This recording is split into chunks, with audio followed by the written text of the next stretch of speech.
Good morning. I wanted to read again from Bud Not Buddy, but I realized that I may have forgotten to explain when this story takes place. So the story takes place in 1936 in a town called Flint, Michigan, is where it mainly is. 1936 was a time period in American history called the Great Depression. And during that time, a lot of people were out of work. Kind of sounds familiar. Well, a lot of people were out of work, and there were no jobs, and it was really hard on people. And a lot of people were going to the food shelters, like you heard Bud did in the previous chapter, to get food banks, to get food. They were trying to sleep in shelters, but there wasn't enough room in the homeless shelters. So a lot of people were sleeping on the streets, in homemade camps and all of that. So that's the time that this takes place, in 1936, okay? All right, chapter 8. Something stepped on a little stick. As soon as the twig cracked, my eyes snapped open and I was wide awake. I held my breath and kept as still as I could. Whatever it was that was sneaking up on me knew I'd woke up, 'cause it stopped moving and kept as still as it could too. Even though my head was still under my blanket, I could feel two eyes staring at me real hard. And I knew these weren't critter eyes. These eyes made the hair on the back of my neck raise up the way only human being eyes can do. Without wiggling or jiggling around too much under my blanket, I got my fingers wrapped around my jackknife. Right when I was ready to push the covers off of me and start running or stabbing, whoever it was that had been watching jumped right on top of me. I was as trapped as a roach under a dish rag. I tried to guess the exact spot that the person's heart was at, then pulled my knife back. A voice said, "If you ain't a kid called Bud from the home, I'm really sorry about jumping on you like this." It was Bugs. When I tried to talk, it felt like I had to suck all the air out of Flint. I finally got breathing right and said, "Doggone it, Bugs, it is me. You nearly scared me to death." He got off of me and I threw the blanket over the side. "You don't know how lucky you are. I was just about fixing to stab you in the heart." Bugs looked like he knew he just had a real close call. He said, "I'm sorry, Bud. I didn't mean to scare you, but everybody knows how you like to sleep with that knife open, so I figured I'd best grab hold of you so's you wouldn't wake up slicing nobody." Shucks. Even though it was Bugs who'd come real close to getting his heart poked, I was the one who was still having trouble catching my breath. I asked, "How come you aren't back at the home?" But before he had a chance to answer, I knew. "You're on the lam." Bugs said, "Yep, I'm going back to riding the rails.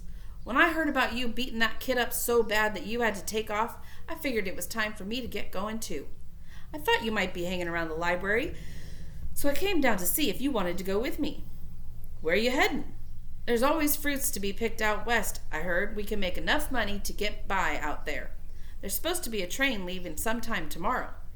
Did you really beat that kid up in the foster home?" I said, "Uh-huh. We kind of had a fight." "How long's it take to get out west?" Bugs said, "Depends on how many trains you gotta hop." "Was he really 2 years older than you?" "Uh-huh, he was 12. Is it fun to hop a train?" Let me pause a second. So, hopping a train, never ever do it. Not safe, okay? But what people did back then is they would get into a train, like a freight train car that was empty, and they would go in there and hide, and then take the train to wherever they were going. So, that's what hop a train means. Is it fun to hop a train? Some of the times it is. Some of the time it's scary. We heard he was kind of big too, was he? I said, "He was pretty big. I can't see how we can hop on a train. They look like they're moving pretty doggone fast." Bugs said, "Most times you don't hop on them when they're going fast. Most times you try to climb on one when it's sitting in the train yard." "Did the guy cry after you whooped him?" "Well, kind of. He looked real scared. Then told his mama to keep him away from me. They even said I was a hoodlum." "Will we be sleeping on the train and everything?" "Sure we will. Some of the time the train don't stop for 2 or 3 days. Man, I always try to tell people that just because someone's skinny, it doesn't mean they can't fight. You're a hero now, Bud." "Nah, I didn't really do it, nothing much. Well, how about the toilet? How are we going to use the toilet if the train doesn't stop? Bugs said, you just kind of lean out the door and go. When the train is still moving? Yeah. Oh man, that sounds great. Count me in. I can't wait. Bugs spit a big glob of slop in his hand and said, I knew I could depend on you, Bud. I spit a big glob in my hand and said, we're brothers forever, Bugs. We slapped our hands together as hard as we could and got our slobs mixed up real good, then waved them in the air so they dried. Now it was official. I finally had a brother.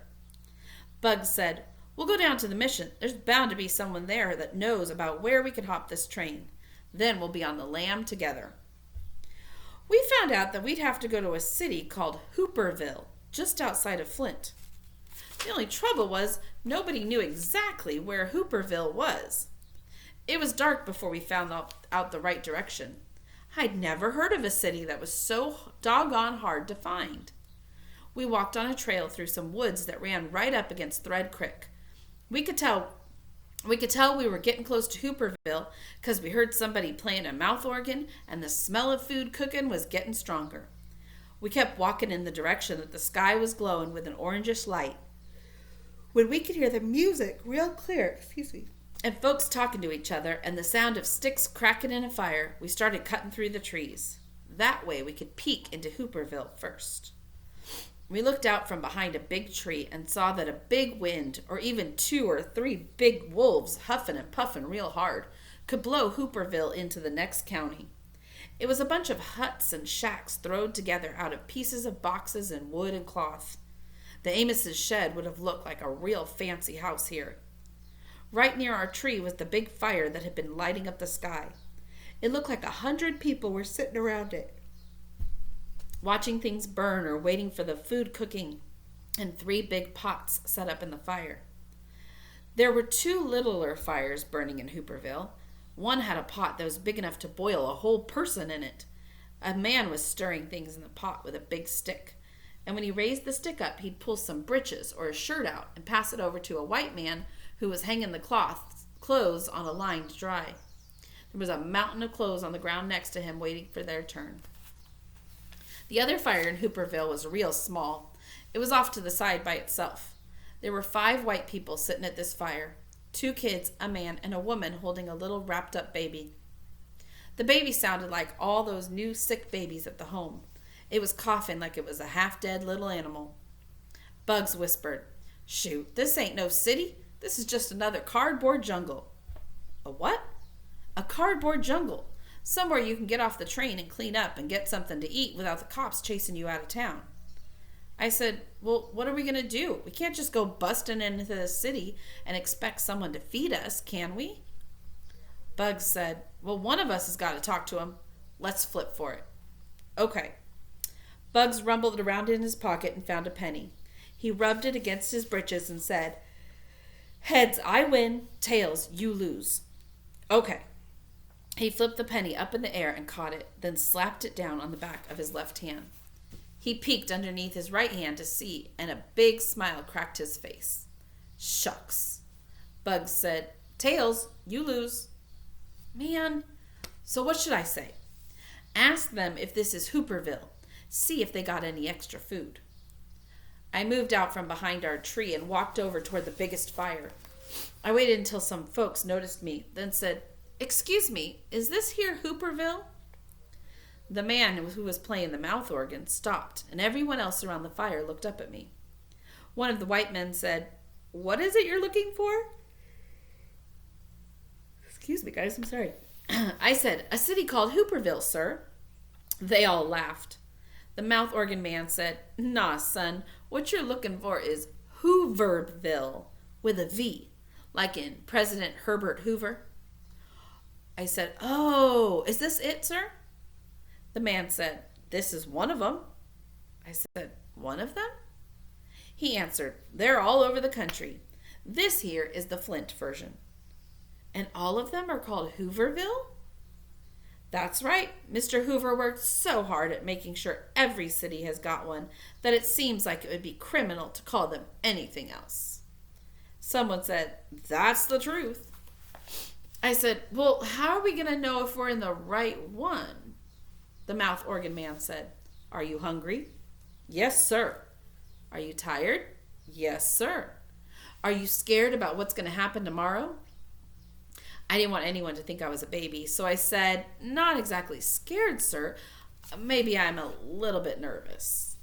The man smiled and said, "Well, son, any place where there are other folks in need of the same things that you are is the right place to be. This is exactly the Hooverville you're looking for." I knew what the man was trying to say. This was the exact same kind of circle talking and cross talking that Mama used to do. Bugs hadn't had that kind of practice. He came from behind the tree and said, "I don't get it. You said there are Hoovervilles all over the place. What if we were looking for the Hooverville in Detroit or Chicago? How could this be the right one to be in?" The man said, "You boys from Flint?" I said, "Yes, sir." The man waved his mouth organ like a magic wand and pointed it all over the little cardboard city. "Boys," he said, "look around you." The city was bigger than I thought it was. The raggedy little huts were in every direction you looked, and there were more people sitting around than I first thought, too. Mostly it was men and big boys, but there were a couple of women every now and then, and a kid or two. They were all the colors you could think of, black, white, and brown.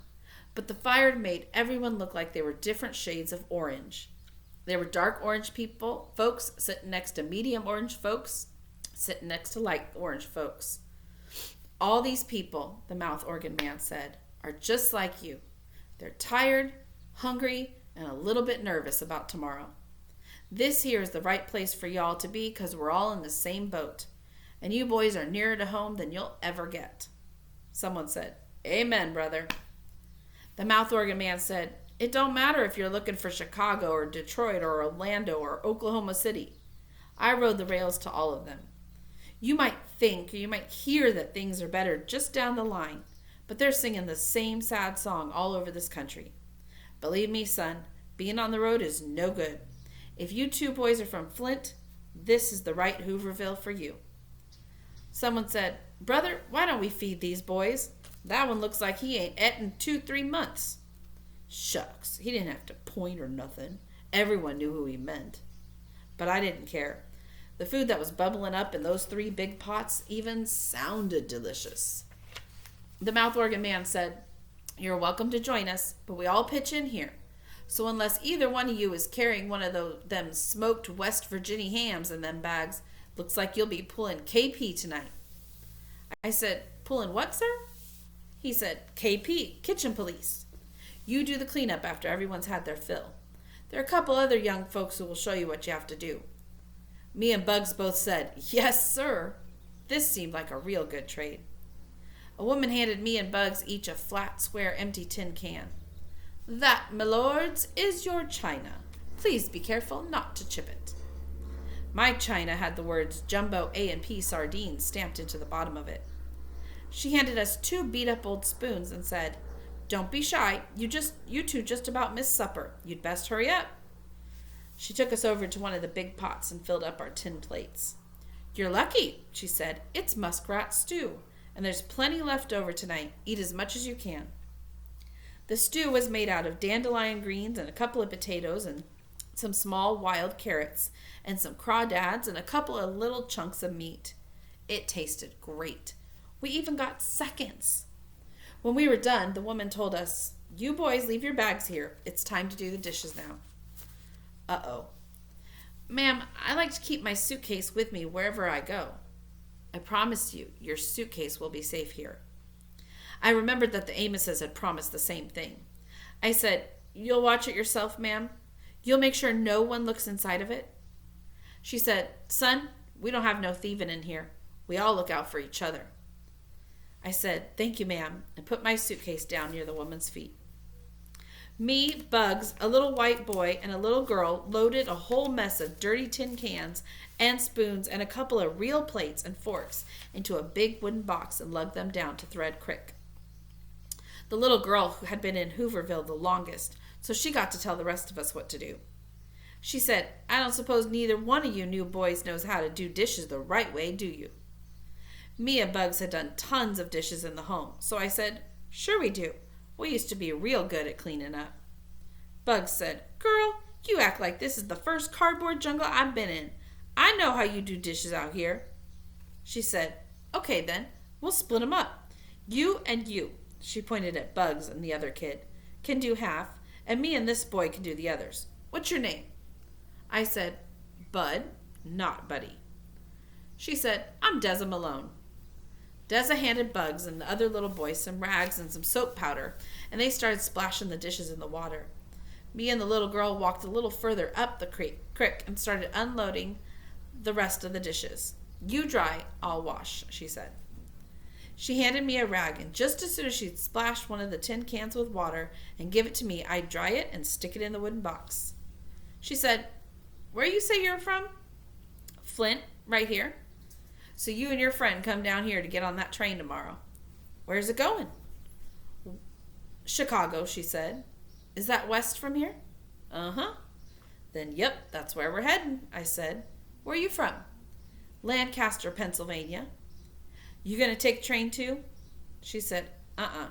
My daddy is. Folks says there's work out west, so he's going to try again." "So you're going to wait here for him?" "Uh-huh." She was real fast at washing the dishes, but I noticed she kind of got slow and was touching my hand a lot when it came to giving them to me. She said, "Where's your mama and daddy?" "My mother died 4 years ago." "Sorry to hear that." "It's okay. She didn't suffer or nothing." "So where's your daddy?" "I think he lives in Grand Rapids. I've never met him." "Sorry to hear that." Shucks, she held right onto my hand when she said that. I squirmed my hand loose and said, "That's okay too." Deza said, "No, it's not, and you should quit pretending that it is." "Who said I'm pretending anything?" "I know you are. My daddy says families are the most important thing there is. That's why me and my mama are going to wait together for him to come back or write for us to come to him." I said, "My mother said the same thing, that families should be there for each other all the time. She always used to tell me that no matter where I went or what I did, that she'd be there for me, even if she wasn't somewhere that I could see her. She told me..." Shucks, there are some folks who'll have you running your mouth before you know what you're doing. I quit talking and acted like I was having a real hard time drying the tin can she just handed me. "What'd she tell you, Bud?" I looked at Deza Malone and figured I'd never see her again in my life, so I kept shooting off my mouth.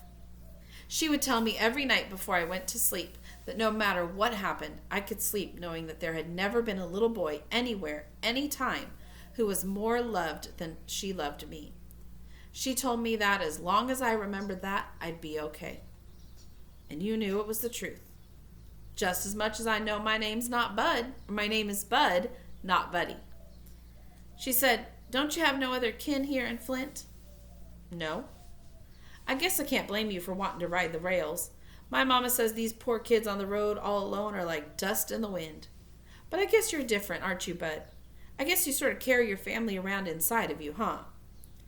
"I guess I do. Inside my suitcase, too." She said, "So you've been staying in an orphanage since your mama died?" "What makes you say that?" "Well, you're kind of skinny, but I can tell by the way you talk and the way you act that you haven't been out on the road very long. You still look young." I said, "Shucks, I'm not all that young. I'm going to be 11 on November 14th. And I'm not skinny, I'm wiry. Some folks think I'm a hero." "So, Mr. Hero, we're the same age, but you have been staying in an orphanage." "I've been staying in a home." "My daddy says being on the road ain't fit for a dog, much less a kid. How come you don't just go back to your orphanage?" She started touching my hand too much again. Deza Malone seemed like she was all right, so I came clean with her. "Don't tell no one, but I lit out from a foster home, so I'm on the lam. And I wouldn't go back to the home even if I could. It's getting so there's too many kids in there." "So? That's better than being cold and hungry all the time and dodging the railroad police." "What do you mean?" "You don't think they just let people jump on the trains, do you?" "Well, I guess I hadn't thought about it. See, I knew you were too nice to have been out on the road. You're going to have a bad surprise tomorrow morning." "That won't bother me too much." She said, "Oh yeah, I forgot. You're a hero to some folks." When Deza smiled, a little dimple jumped up in her brown cheek. I didn't answer. I just kept drying tin cans. We got to the last 4 or 5 tin can plates, and Deza said, "You ever kiss a girl at the orphanage?" Uh-oh. Are you kidding? No. Why, you afraid of girls? You must be kidding. She said, "Okay," and closed her eyes and mushed up her lips and leaned close to me. Man, if I didn't kiss her, she'd think I was scared of girls. If I did kiss her, she might blab, or Bugs might see me and tell strangers about what happened. I looked down the creek to where Bugs and the other boy were still splashing in the water. It was dark enough that I didn't think they could see us too good. I scrooched up my lips and mashed my face on Deza Malone's. We stuck like that for a hot second, but it felt like a long time. When I opened my eyes and pulled back, Deza kept hers closed and smiled. She looked down and stuck her hand in mine again, and this time I let her keep it there. She looked out at the creek and the woods on the other side and said, "Isn't this romantic?" I looked out to see what she was talking about. The only thing I could see was that the moon looked like a big egg yolk way up in the sky. You could hear the water and the sound of the mouth organ man playing a sad song back in Hooverville. I sneaked another peek at Deza's dimple. She said, "You hear that? That's Shenandoah he's playing. Isn't it pretty?" "I guess so." "Do you know the words?" Listen. "It's been 7 long years since last I've seen her. Way hey, you rollin' river. Been 7 long years since last I'd seen her. Way hey, I'm bound away, 'cross the wide Missouri." I said, "Yep, that's a sad song." I didn't think it was pretty at all. She squeezed my hand and said, "Isn't it? It's about an Indian man and woman who can't see each other for 7 years, but in all that time they still stay in love no matter what happens. It reminds me of my mother and father." "Your dad's been gone for 7 years before?" She looked out over the creek like the big eggy moon had her hypnotized. I pulled my hand from hers and said, "Well, that's about it for the dishes." She smiled again. "Bud, I will never forget this night." I didn't tell her, but I probably wouldn't ever forget it either. We loaded all the dishes in the box and walked down to Bugs and the other kid. We put their dishes on top of ours and headed back. Bugs said, "How come you look so strange, Bud? You look like you've been chunked in the head with a rock." Deza Malone laughed, and for a second I thought she was going to rat me out. I said, "I don't know, I guess that song is making me kind of sad." Bugs said, "Yeah, it is kind of sad." Right before we got into the cardboard jungle, we passed the white people with the coughing baby at their own little fire. I said to Deza, "How come they're off all alone? They aren't allowed to sit around the big fire because the baby's making so much noise?" Deza said, "They've been invited, but my daddy said you gotta feel sorry for them. All they're eating is dandelion green soup. They're broke. Their clothes are falling off of them. Their baby's sick. But when someone took them food and blankets, the man said, 'Thank you very much, but we're white people. We ain't in need of a handout.'" When we got back to the main fire of Hooverville, we put the dishes in another box. Deza made us turn them all upside down so as if the rain got into them, they wouldn't rust. I went to the woman with my suitcase. It was in the same spot I'd left it, and the knots in the twine were the kind I tie. I said, "Thank you very much, ma'am." She said, "I told you not to worry." I went back to the big fire to sit with Bugs. The mouth organ man said, "I suppose you boys are going out on that train tomorrow." I said, "The one for Chicago, sir?" He said, "That's the one." I said, "Yes, we are, sir." He said, "Well, you'd best get as much sleep as you can. It's supposed to be pulling out at 5:15, but you never know with these freights." We got in one of the shacks with some other boys. Bugs was snoring in 2 seconds, but I couldn't sleep. I opened my jackknife and put it under my blanket. I was thinking, Deza's mama was right. Someone who doesn't know who their family is like dust blowing around in a storm. They don't really belong any one place. I started wondering if going to California was the right thing to do. I might not know who my family was, but I knew they were out there somewhere, and it seemed to make a whole lot more sense to think that they were somewhere around Flint instead of out west. I opened my suitcase to get my blanket. Even though I trusted the woman who'd guarded it for me, I checked to make sure everything was okay. I picked up the tobacco pouch that had my rocks in it and pulled the drawstring open. I shook the 5 smooth stones out and looked at them. They'd been in the drawer after the ambulance took Mama away, and I'd had them ever since. Someone had took a pen or something and had writ on all 5 of them, but it was written a code, so I couldn't understand what they meant. One of them said, Kintlin ill, 5, 10, 11.